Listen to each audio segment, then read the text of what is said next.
Bonsoir Gilles Babinet, vous êtes coprésident du Conseil national du numérique. Vous étiez déjà venu parler de la précédente version de ChatGPT. Qu'est-ce qui change avec celle-là? La puissance déjà, le taux d'erreur. On a essayé de faire passer le barreau américain à ChatGPT et GPT-4 est bien meilleur. C'est-à-dire que le ChatGPT faisait à peu près un score équivalent aux 10% des plus mauvais élèves. Et là, GPT-4 fait un score qui est à peu près celui de 10% des meilleurs élèves. Donc vous voyez bien, c'est quelque chose d'assez spectaculaire. Et puis, on a la même chose sur le SAT, sur des examens de tout type. Donc là, vraiment une capacité à produire quelque chose qui est très élaboré, qui est beaucoup plus forte. Et je trouve que c'est intéressant parce que ça répond précisément à la principale critique, d'ailleurs que certains de vos interviewés faisaient observer, qui est que c'est parfois imprécis. Je crois qu'il faut vraiment faire attention à ne pas juger ce que l'on voit, mais à voir la perspective que ça trace. C'est-à-dire que cette technologie, des larges modèles, est appelée à progresser de façon extrêmement forte. Et donc cette perspective, effectivement, pour l'emploi, pour beaucoup de choses, elle est très impressionnante. Étienne Klein, je crois que vous avez demandé à ChatGPT ce qu'il fallait penser de ChatGPT. Il a dit qu'il n'avait pas d'avis. Je lui ai demandé aussi s'il avait une couleur préférée. Et là, il a répondu honnêtement, je ne suis qu'une machine, j'ai pas d'avis.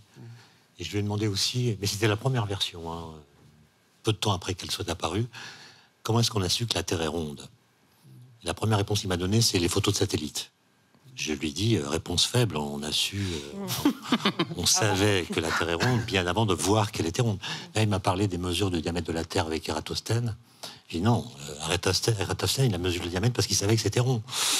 Et puis, en progressant, il a fini par sortir l'histoire des éclipses de lune, qui sont la vraie preuve. Ouais, mais vous avez appris des donc, trucs à ChatGPT. je pense que je l'ai éduqué, oui. Ah oui, c'est exactement Mais maintenant, ça. la réciproque est vraie. Mais c'est lui qui m'éduque. Vous l'avez éduqué parce qu'il se base sur ce que vous lui répondez pour s'améliorer, sans cesse. Est-ce que ce mot intelligence, dans intelligence artificielle, c'est le bon mot? Non. Non, c'est très débattu, effectivement. Il y a beaucoup de gens qui disent que malheureusement, il y a une erreur originelle qui remonte à 1956 et qui nous colle un petit peu à la peau depuis. Intelligence, c'est conscience de soi, c'est conscience tout court, c'est émotion. Et donc, on a clairement un problème avec ça. C'est le sens anglais du terme. C'est le mot anglais qui veut dire gestion de données. Ouais. En français, l'intelligence, c'est la création de concepts, c'est le sens critique qui ne sont pas dans ces machines. Est-ce que ça risque d'arriver? C'est un vaste débat, d'ailleurs, qui faisait l'objet d'un long article dans le New York Times il y a à peu près un mois. Et on voit des gens qui sont notamment des grands scientifiques dans le domaine de l'intelligence artificielle qui ont changé d'avis. Je pense à Luc Julia qui s'est exprimé là-dessus. Alors lui n'a pas changé d'avis, mais d'autres, Andrew Ng par exemple, disent en fait, on se dit que peut-être que la conscience, c'est qu'une somme mathématique. Récemment, il y avait un papier passionnant qui évoquait le fait que en fait, il faut faire appel à des concepts mathématiques qui sont extrêmement complexes, qui sont absolument hors de portrait, qui sont le fait d'un mathématicien français qui s'appelle Grothendieck, qui a inventé les topos. Et je peux vous dire qu'on est très, très, très, très loin. C'est quoi les topos? Alors, je laisserai un expert répondre, parce que moi, j'en suis pas Alors, les incapable. topos, moi, je les ai compris grâce aux travaux d'Alain Cohn, qui a eu la médaille Fields, lui aussi. C'est l'idée que, en fait, ce qui compte, c'est pas l'espace qui contiendrait les événements, c'est ce qui se passe sur la scène. Et à partir de l'analyse de ce qui se passe sur la scène, on peut comprendre ce qu'il y a dans les coulisses. Je ne sais pas si j'ai été clair, mais en tout cas, c'est ce que je voulais dire. Moi, j'ai très envie de faire genre j'ai compris. Ouais, moi aussi, c'est ça. Non, en fait, c'est une façon en fait, c'est une façon d'introduire de la nuance dans les mathématiques.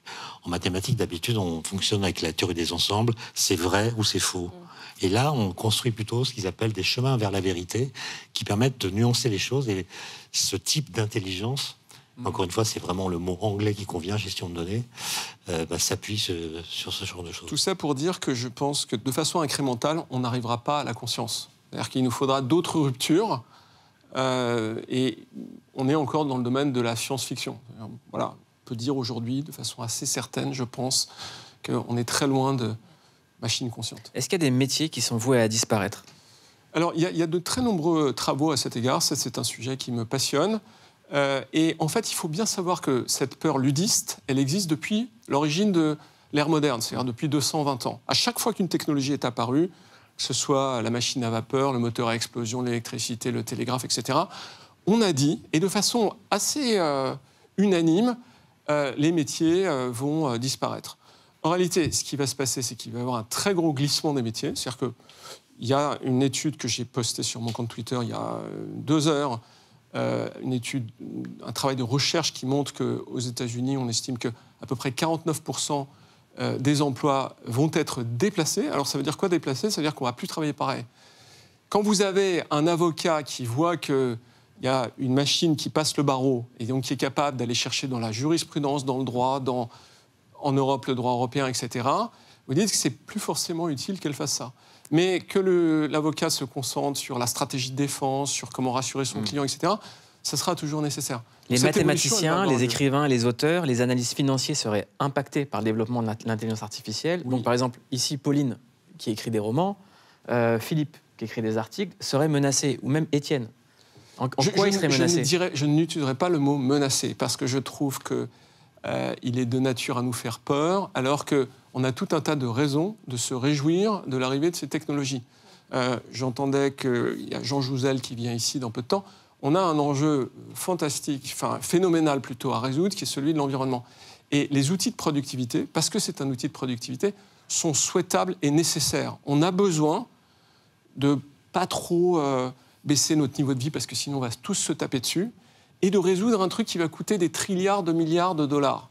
Et pour ça, on a besoin de productivité. Donc ça, c'est important de le dire. Moi. Ça vous fait peur ou ça vous rend optimiste, Étienne Klein? Je suis ambivalent, c'est-à-dire qu'il y a un paradoxe célèbre, le paradoxe de Moravec, disant que plus une tâche est facile à exécuter pour un humain, plus elle est difficile à effectuer pour un robot ou une machine. Et Moravec avait donné 2 exemples. Couper les cheveux. La coupe de cheveux par un robot, c'est pas évident. Donc les coiffeurs sont protégés de cette menace. Et l'autre exemple, c'était la reconnaissance des visages. Et là, il s'est trompé, les machines reconnaissent les visages. Et le choc de ChatGPT, c'est le fait que les professions, disons, intellectuelles, qui se sentaient à l'abri de toute menace venant des machines, en fait, sont mises en concurrence. Il y a des tâches que ces machines font mieux. Et dans les textes de ChatGPT, d'après ce que j'ai vu, il n'y a pas de faute d'orthographe. Oui, la grande nouvelle, c'est qu'effectivement, c'est les cols blancs qui ont le plus de risque de se faire désintermédier, et beaucoup moins les gens qui ont des métiers manuels, qui sont des métiers du quotidien. Un boulanger ne va pas demain se faire désintermédier. Par exemple, les métiers dont la pénibilité est telle qu'ils vont devoir travailler jusqu'à 64 ans. Par exemple. Je voudrais éviter, si vous me permettez, de rentrer sur le champ politique. Et Elon Musk est terrifié par les intelligences artificielles. Il en parle en permanence en disant que c'est un vrai danger.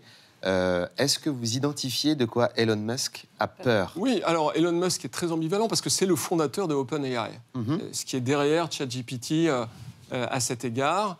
Et je crois qu'il a eu le génie d'identifier que l'on pouvait faire à peu près ce qu'on voit aujourd'hui sur ce genre de choses. Mais il fait partie de toute cette mouvance que je pourrais qualifier de transhumaniste qui voit une sorte de continuité qui fait qu'à un moment, on arrive à la conscience des machines qui s'autonomisent et qui se retournent contre les humains. Donc ça, c'est pas nouveau. Kurzweil, c'est le grand protagoniste de cette ère. Moi, je pense que c'est une vision qui est assez... Je suis désolé de dire ça à l'égard d'Elon Musk, mais malgré tout assez simpliste et qui, justement, procède exactement de ce qu'on disait tout à l'heure, qui disait que en fait, on tire le trait et puis on arrive à un moment. Faites attention, il peut vous répondre Ismaël de tout en ce moment. J'avoue que. Ce week-end, il s'est même mêlé de ce qui se passait en France. Donc, ah oui, c'est Philippe. Incroyable. Oui, ça me rappelle quand même ce débat qu'on a eu avec l'arrivée d'Internet. Je suis assez vieux pour l'avoir connu ça et on m'a dit ton métier va être fini parce que des filmographies, on les trouvera sur les sites Internet et tout ça et on n'aura plus besoin de toi. Sauf que la filmographie, elle est là. Donc c'est un peu l'exemple de l'avocat que vous donniez tout à l'heure. Je pense pas que pour un avocat, le plus passionnant est d'aller trouver la jurisprudence. Par contre, c'est comment on l'utilise. Et ça restera toujours. Moi, j'ai pas peur pour Pauline. Ces romans, ils resteront toujours. Le ChatGPT, il va pas faire à la manière de Pauline. À la manière de Baudelaire, ça n'a pas été une réussite. Je suis assez en désaccord avec ça. C'est-à-dire que depuis que l'informatique existe, il y a un paradoxe qui est que on ne voit pas le bénéfice de l'informatique. C'est-à-dire que si on mesure en termes économiques, qu'on dit on a des machines partout, etc., on les voit. mais on ne voit pas le gain de croissance qui est permis par la technologie. Et si, moi, depuis qu'on peut afficher le nom de quelqu'un sur le téléphone, c'est incroyable. Je décide de ne pas répondre. Alors, merci l'informatique. On parle de gains en microéconomie, mais pas en macroéconomie. Dans les statistiques pays, on ne voit pas ce gain-là. Et là, il y a beaucoup d'économistes qui s'accordent à dire que ça y est, c'est arrivé, et qu'on va le voir au niveau des nations. Et notamment parce que ben voilà, tout d'un coup, les avocats, les écrivains... D'un point de vue purement artistique, si on part du principe que l'art est une question d'émotion, donc de conscience, on n'y est pas.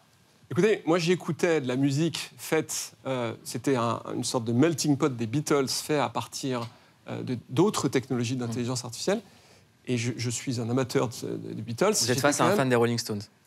Voilà, je pense qu'il pourrait faire la même chose.